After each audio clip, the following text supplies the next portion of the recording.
तो दोस्तों, doctor stetho health channel में एक बार फिर से आपका स्वागत है। मैं आपका डॉक्टर आज आपके लिए एक बहुत ही महत्वपूर्ण जानकारी लेकर सामने आया हूँ। तो ये जो जानकारी है, जैसा कि आपने थंबनेल में देख ही लिया होगा कि अचानक से होने वाला तेज सिर दर्द कहीं स्ट्रोक या लकवे की शुरुआत तो नहीं। जी हाँ दोस्तों, बिल्कुल ऐसा संभव है। यदि किसी व्यक्ति को अचानक से ही तेज सिर दर्द होने लगे, देखो, एक तो ऐसा सिर दर्द होता है कि जिसमें व्यक्ति ने, मान लो, अगर रात में ठीक से नहीं नींद ली, नींद पूरी नहीं हुई, तो उस वजह से सिर दर्द होता है। या फिर व्यक्ति कहीं सफ़र में गया, पूरे दिन भर उसने ट्रेन में या कहीं पर सफ़र किया, ट्रेन में जाके, तो उस वजह से उसको शाम होते होते हेडेक की समस्या हो जाती है। तो ये तो नॉर्मल है। या फिर उसने काफ़ी देर तक खाना नहीं खाया तो भी सिर दर्द हो सकता है। लेकिन ये जो सिर दर्द होता है जिसमें कि जिसको कि हम बोलें स्ट्रोक में, स्ट्रोक जो होता है, लकवा, उसकी शुरुआत में जो सिर दर्द होता है वो अचानक से ही एकदम से होता है। यानी व्यक्ति को ऐसी कोई भी समस्या नहीं थी, सब कुछ उसका दिनचर्या बिल्कुल एकदम ठीक थी, और अचानक से ही उसको बहुत तेज़ से सिर दर्द होने लगा। तो ये जो लक्षण है, और इसके साथ में हो सकता है उसको चक्कर भी आने लगे और उल्टी भी हो जाए। तो ये जो सिर दर्द है, ये बड़ा ख़तरनाक सिर दर्द है। इसमें होता क्या है कि दिमाग के अंदर जब प्रेशर बढ़ता है, अब चाहे फिर इसमें दिमाग के अंदर जब स्ट्रोक की शुरुआत होती है तो दिमाग के अंदर क्या होता है, इंट्राक्रेनियल प्रेशर जिसको हम बोलते हैं, प्रेशर बढ़ता है, इंट्राक्रेनियल प्रेशर, और इसकी वजह से बहुत तेज़ सिर दर्द होता है। ऐसा सिर दर्द कि जो व्यक्ति जो है वो बताता है अपना अनुभव कि कभी उसको पूरे जीवन में उसके में कभी इतना तेज़ सिर दर्द नहीं हुआ है। ऐसा लगता है कि अंदर बिजली कड़क रही हो सिर के अंदर, इस तरह का सिर दर्द। तो अगर इस लक्षण को समय रहते हमने पहचान लिया कि ये स्ट्रोक की शुरुआत है, और समय रहते इसका उपचार करा लिया, क्योंकि स्ट्रोक की जो शुरुआत होती है, लकवे की जो शुरुआत होती है, उसके बाद सिर्फ हमें 4.5 घंटे यानी 4.5 आवर्स, 4.5 घंटे ही मिलते हैं उपचार के लिए। अगर इस समय रहते रहते इस विंडो पीरियड, यानी जो 4.5 घंटे की विंडो पीरियड है, इसके पहले पहले अगर व्यक्ति अस्पताल में पहुंच गया, उसकी सीटी स्कैन हो गई। असल में सीटी स्कैन के लिए सिर्फ 1 घंटे का समय होता है, यानी उस व्यक्ति के अगर 1 घंटे के अंदर अंदर सीटी स्कैन हो जाए, और आइडियली बात करें तो सिर्फ 3 घंटे, जो शुरुआती 3 घंटे होते हैं, उनके अंदर अगर उसको उपचार मिल जाए मरीज को, तो उसे जो आगे चल के जो लकवे की शिकायत होगी उसे रोका जा सकता है। और जो उस लकवे की वजह से वो जो जीवन भर के लिए उसमें एक विकलांगता आ जाएगी, उसको भी रोका जा सकता है। तो इस तेज सिर दर्द को पहचानना बहुत ज़रूरी है, और ख़ास तौर पे इसको समय रहते पहचान लिया जाए तो इसका उपचार, अगर इसका लकवे का शुरुआत में उपचार हो जाए, तो जो जीवन भर के लिए जो समस्या होने वाली है लकवे की वजह से, उससे बच सकते हैं। तो अब इस स्ट्रोक की शुरुआत में एक तो सिर दर्द होता है, और क्या लक्षण होते हैं तो वो देखते हैं। जैसा कि स्लाइड पे आप देख रहे हैं कि सडन नंबनेस, यानी एकदम से सुन्नपन आने लगता है। एक हाथ, एक तरफ का हाथ या पैर, यानी कि राइट साइड का या लेफ़्ट साइड का, कोई सा भी एक तरफ का हाथ और पैर, दोनों में मान लो अचानक से सुन्नपन और कमजोरी आने लगी। साथ में मुंह टेढ़ा हो गया, यानी कि जो चेहरा है, फेस, मरीज को बोलते हैं कि हंस के दिखाओ, तो वो एक तरफ चेहरा उसका टेढ़ा रह जाता है। फिर दोनों हाथों को उठाकर देखते हैं, आर्म्स को, अगर वो दोनों हाथ उठा ले रहा है लेकिन धीरे धीरे उसका एक हाथ नीचे गिरने लगा है, मतलब कि उस हाथ में कमजोरी है। साथ में अगर कोई व्यक्ति है जिसको कि बोलने में दिक्कत हो रही है, स्लर्ड स्पीच हो रही है जिसकी, यानी कि जिसको बोलने में तकलीफ हो रही, जैसे उसका नाम मान लो रामेश्वर है, तो वो ऐसे बोलता है, राम राम रामेश्वर, ऐसे, इस तरह से जब वो बोलता है तो इसको हम बोलते हैं स्लर्ड स्पीच। तो ये स्लर्ड स्पीच की, यानी कि ये भी जो है स्ट्रोक का एक लक्षण है।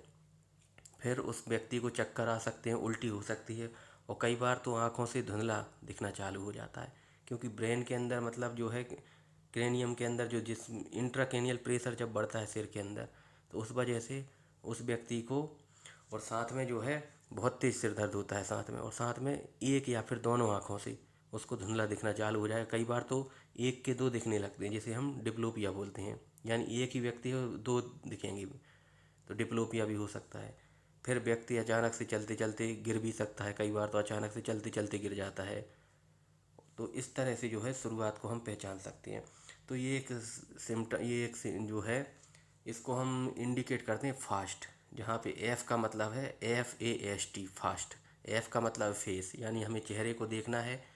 अगर वो व्यक्ति हंस, उससे बोलो कि वो हंसे, अगर वो हंसते हुए में उसका चेहरा टेढ़ा हो रहा है, यानी फेशियल ड्रूपिंग देखने को मिल रही है, तो ये स्ट्रोक का शुरुआती लक्षण है।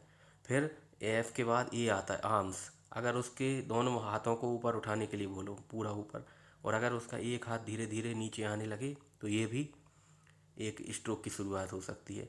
फिर अगर वो व्यक्ति उससे नाम पूछो उसका, और अगर वो बोलने में उसकी आवाज़ लड़खड़ा रही है, स्लर्ड स्पीच है, तो ये भी स्ट्रोक का एक लक्षण हो सकता है।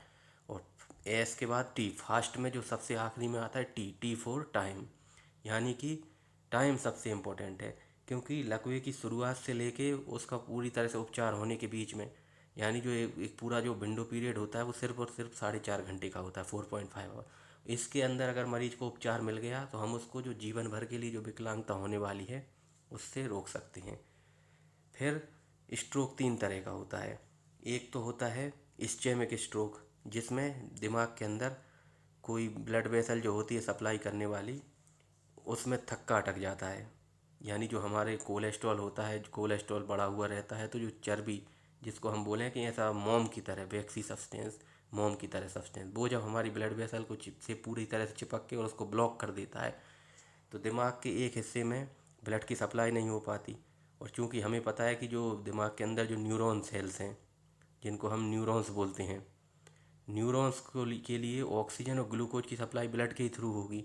तो अगर जब ब्लड की सप्लाई कम होगी तो ग्लूकोज और ऑक्सीजन की सप्लाई नहीं होगी, तो उस हिस्से के न्यूरॉन्स जो हैं वो डेड होने लगेंगे, और साथ में दिमाग में सूजन भी आ जाएगी, जिसकी वजह से बहुत तेज़ सिर दर्द होगा। तो ये तो इस्चेमिक स्ट्रोक होता है, जिसमें खून की सप्लाई एक थक्का अटकने के कारण होती है। फिर कई बार कई लोगों को ब्लड प्रेशर की समस्या होती है, हाई ब्लड प्रेशर, और अचानक से उनका ब्लड प्रेशर इतना ज़्यादा हो जाता है, मान लो कि 180 110 से ऊपर हो गया, या अधिकतर जो स्थितियों में 220/120, यानी कि 220 सिस्टोलिक और 120 डायस्टोलिक, इससे अगर ऊपर निकल गया तो बहुत हद तक संभावना रहती है कि व्यक्ति को ब्रेन में हेमरेज हो सकता है, यानी ब्रेन के अंदर, दिमाग के अंदर कोई नस फट सकती है और ब्रेन हेमरेज हो सकता है। फिर तो ये तो हो गया 2 तरह के इस्चेमिक स्ट्रोक, जिसमें कि थक्का अटक जाता है खून में, मतलब जिसमें कि ब्लड वेसल के अंदर थक्का अटक जाता है। दूसरा हेमरेजिक स्ट्रोक, जिसमें कि अंदर ब्रेन के अंदर जो है नस फट जाती है, हेमरेज हो जाता है। तीसरा स्ट्रोक जो है वो होता है ट्रांजिएंट इस्चेमिक अटैक, जैसा कि अभी आप स्लाइड पे देख रहे हो। इसमें क्या होता है कि जो सिम्टम्स हैं मरीज को, वो केवल और केवल थोड़े समय के लिए आएंगे। इसमें होगा क्या कि दिमाग के अंदर जो सप्लाई करने वाली जो ब्लड वेसल है उसमें ब्लॉकेज आएगा, और जैसे ही वो ब्लॉकेज आएगा मरीज को थोड़े समय के लिए मसल्स में, हाथ मांसपेशियों में, एक तरफ के हाथ पैरों में कमजोरी महसूस होगी, सिर दर्द होगा, हल्का सा एकदम से चक्कर आ सकते हैं व्यक्ति को, और उसकी थोड़े समय के लिए आवाज़ भी लड़खड़ा जाएगी। लेकिन कुछ मिनटों या फिर कहें 1 घंटे के अंदर अंदर ये सिम्टम अपने आप ही ठीक हो जाएंगे। कुछ नहीं करना है, अपने आप ही ये सिम्टम मरीज के ठीक हो जाएंगे ऐसी स्थिति में। तो इसमें मरीज, ये बहुत घातक स्थिति है, इसमें क्या होता है कि मरीज को लगता है कि मैं तो एकदम ठीक हो गया, कुछ नहीं हुआ। 1 घंटे या थोड़ी बहुत कमजोरी रहती है, जो कि 24 घंटे आते आते पूरी तरह से ठीक हो जाती है। लेकिन एक बात हमें समझना होगी कि ऐसे जो व्यक्ति हैं जिनको TIA हुआ है, ट्रांजिएंट इस्चेमिक अटैक, यानी थोड़े समय के लिए, ट्रांजिएंट मतलब क्षण भर के लिए, इसको हम मिनी स्ट्रोक बोलते हैं। लेकिन जो असल में जो मिनी टर्म है बड़ी खतरनाक है, असल में है तो ये भी स्ट्रोक, और ऐसे व्यक्ति को आगे जाके बहुत बड़ा स्ट्रोक होने की रिस्क है, लकवे की पूरी पूरी रिस्क है। तो इसको हल्के में नहीं लेना चाहिए। तो ये तो बात रही ट्रांजिएंट इस्चेमिक अटैक की, TIA मिनी स्ट्रोक की, पर इसको हल्के में बिल्कुल भी नहीं लेना है। फिर इसके बाद स्ट्रोक्स के ये प्रकार दिए हुए हैं, जैसे कि सामने आपको दिख रहा है कितने तरह का होता है। एक तो इस्चेमिक स्ट्रोक होता है, जिसमें कि जो हमारी आर्टरी है वो ब्लॉक हो जाती है ब्रेन के अंदर। दूसरा है हेमरेजिक, जिसमें कि किसी व्यक्ति का ब्लड प्रेशर बहुत ज़्यादा बढ़ जाता है, 220 और 120, 220/120 से ऊपर हो जाता है, तो उसके ब्रेन के अंदर जो है वो जो छोटी ब्लड कैपिलरी है वो रप्चर हो जाती है और अंदर ब्लीडिंग हो जाती है, जिसको हम हेमरेजिक स्ट्रोक बोलेंगे। तीसरा जो अभी हमने देखा mini stroke, transient ischaemic stroke, इसमें क्या होता है कि कुछ समय के लिए ब्रेन के कुछ हिस्से की सप्लाई कम होती है, लेकिन थोड़े ही समय बाद जब वो प्लेक जो रहता है, जो चर्बी जो अटक गई थी, वो थोड़े समय बाद अपने आप ही हट जाती है, और इस वजह से मरीज के सारे सिम्टम्स 1 घंटे के अंदर अंदर, पूरे अधिक से अधिक 24 घंटे के अंदर सारे सिम्टम्स चले जाते हैं। वो मरीज यहीं पर सबसे बड़ी लापरवाही करता है, वो इस बीमारी को हल्के में ले लेता है कि मैं तो पूरी तरह स्वस्थ हो गया, लेकिन आगे चल के उसको बड़ा स्ट्रोक होने का खतरा है। फिर इसका स्ट्रोक का ट्रीटमेंट क्या है, जैसे कि इसमें हमें सिर्फ और सिर्फ 4.5 घंटे यानी कि 4.5 आवर्स का टाइम मिलता है, जिसे हम विंडो पीरियड बोलते हैं। एक बार मरीज को सिम्टम आना शुरू हुए, जैसे कि अचानक से बहुत तेज़ सिर दर्द होना, उल्टी होना, चक्कर आना, ये जो सिम्टम पहले सिम्टम है, जो पहला लक्षण आया है, उससे लगा के अस्पताल में पहुंचने कि टोटल जो है 4.5 घंटे होते हैं, इसके बीच में मरीज का इलाज हो जाना चाहिए।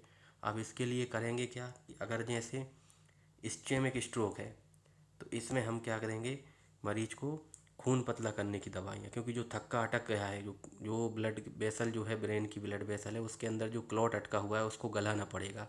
और इसके लिए कुछ स्पेशल इंजेक्शंस आते हैं जिन्हें हम बोलते हैं फाइब्रिनोलाइटिक ड्रग्स, यानी कि थ्रोम्बोलाइसिस, जो कि क्या काम करेंगी ये दवाइयाँ, फाइब्रिनोलाइटिक ड्रग्स हैं जो कि थ्रोम्बोलाइसिस का काम करेंगी।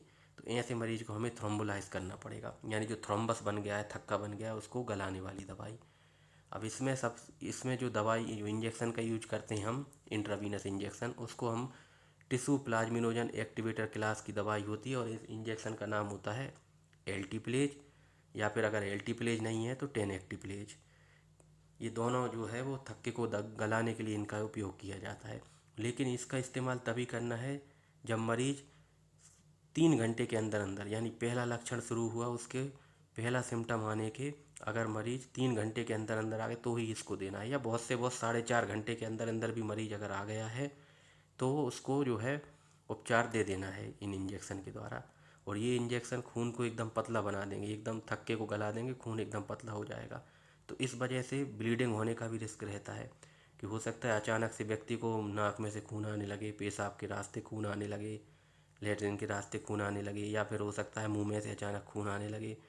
तो ये समस्या भी हो, तो हमें पहले ये रूल आउट कर लेना है कि उस मरीज को कहीं पिछले 6 महीने के दौरान कोई स्ट्रोक की शिकायत तो नहीं हुई, किसी तरह का स्ट्रोक तो नहीं हुआ, या फिर उसकी अभी अभी कोई सर्जरी तो नहीं हुई, क्योंकि अगर उसकी अभी अभी सर्जरी हुई है पिछले 3 वीक्स के अंदर, 3 सप्ताह के अंदर भी कोई बड़ा ऑपरेशन हुआ है, मेजर सर्जरी, तो उसमें ब्लीडिंग होने का बहुत ज़्यादा रिस्क रहता है, अचानक से बहुत ज़्यादा ब्लीडिंग हो सकती है उस जगह पे। फिर क्रेनियम जो है हमारी, जो इसमें ब्रेन के अंदर भी ब्लीडिंग होने का जो इस्चेमिक स्ट्रोक रहता है, अगर वो बहुत बड़ा हिस्से में होता है, इस्चेमिक मतलब खून की सप्लाई कम हो रही है, अगर वो इस्चेमिक स्ट्रोक में बड़ा जो हिस्सा है, बड़ा ब्रेन का बड़ा हिस्सा इन्वॉल्व होता है, तो ऐसी स्थिति में ब्लीडिंग का रिस्क भी बढ़ जाता है। तो उस कंडीशन में भी थोड़े हमें ध्यान से देना है। ये टिश्यू प्लाज्मिनोजन एक्टिवेटर ग्रुप के जो दोनों इंजेक्शन हैं, एल्टीप्लेज और टेनेक्टिप्लेज। अब इनको किस तरह से यूज करते हैं, ये आईसीयू ड्रग्स हैं, तो इसमें मैं ज़्यादा अंदर नहीं जाऊंगा। टेनेक्टिप्लेज जैसे 30 mg, 40 mg और 50 mg का इंजेक्शन आता है। एल्टीप्लेज जो है वो 50 mg और 20 mg का इंजेक्शन में आता है। फिर इनका डोज अलग अलग होता है, तो वो अभी मैं नहीं, फिर कभी बाद में बताऊंगा।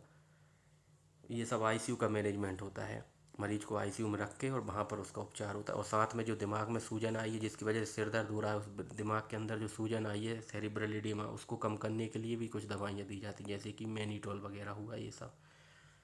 तो दूसरा जो तरह का स्ट्रोक है वो है हेमरेजिक स्ट्रोक, जिसमें क्या होता है, ब्लड प्रेशर 220/120 या फिर बोलें 180, 120, इससे ऊपर होता है तो दिमाग की नस फट जाती है, दिमाग के अंदर जो है वो ब्लीडिंग हो जाती है। और इस वजह से ऐसे व्यक्तियों को फिर हम जो है तत्काल उनका क्या करना पड़ेगा, एक तो उनका ब्लड प्रेशर जो बढ़ा हुआ है उसको कम करना पड़ेगा, क्योंकि अगर ये इतना ज़्यादा ब्लड प्रेशर बढ़ा हुआ है, इतना ज़्यादा सेरिब्रल एडिमा हो जाती है, दिमाग में इतनी ज़्यादा सूजन आ जाती है कि मरीज़ को झटके भी आ सकते हैं।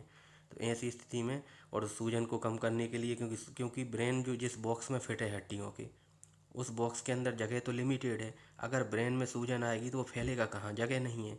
तो ऐसी स्थिति में जब सूजन आएगी ब्रेन के एक हिस्से में, तो उस हिस्से में जहाँ पे सूजन है, उस हिस्से के न्यूरॉन्स जो हैं वो उस हड्डी के प्रेशर के कारण उनकी डेथ हो जाएगी न्यूरॉन्स की। और उस वजह से उन न्यूरॉन्स का जो काम होता है शरीर में, उन उस वो न्यूरॉन्स जो है वो काम नहीं करेंगे, और हो सकता है शरीर के एक हिस्से में, एक हाथ और एक पैर में कमजोरी आ जाए, ये हो सकता है।